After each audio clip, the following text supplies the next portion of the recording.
Network topologies describe the arrangement of devices, like computers, printers, and servers, in a network.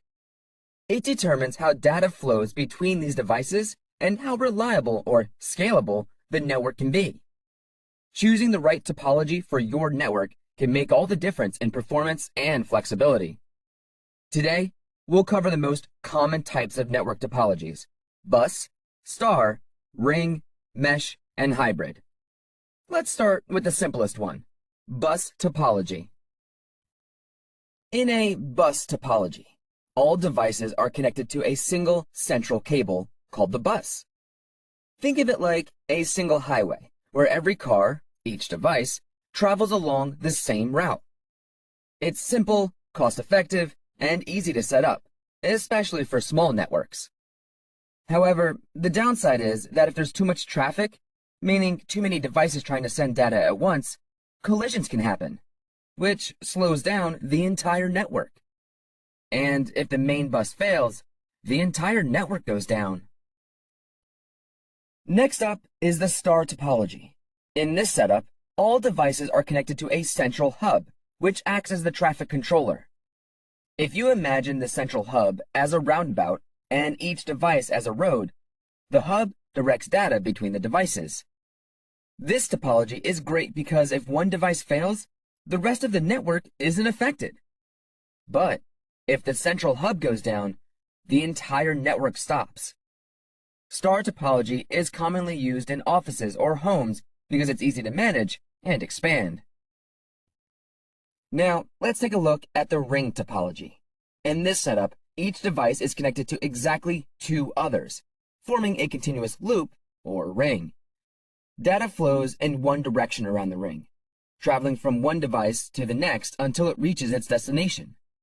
While this topology can be more reliable than bus topology, it has a critical flaw. If one connection breaks, the entire network is affected.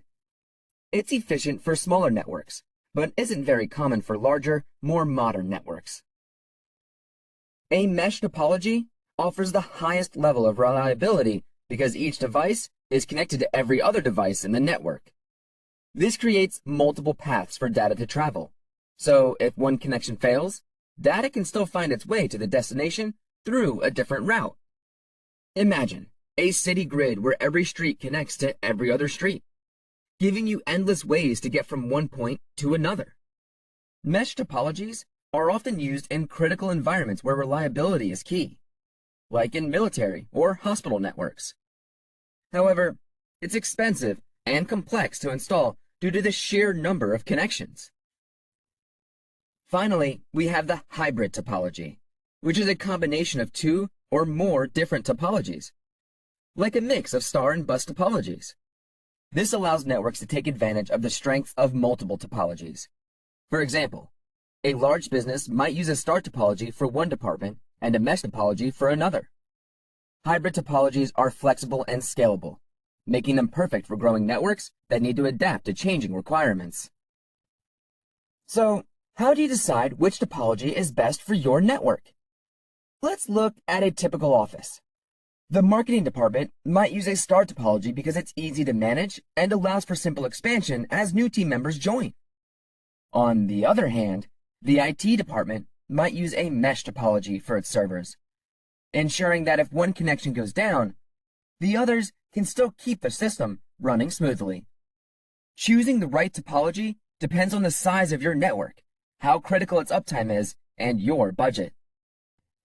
And that's a quick overview of the most common network topologies.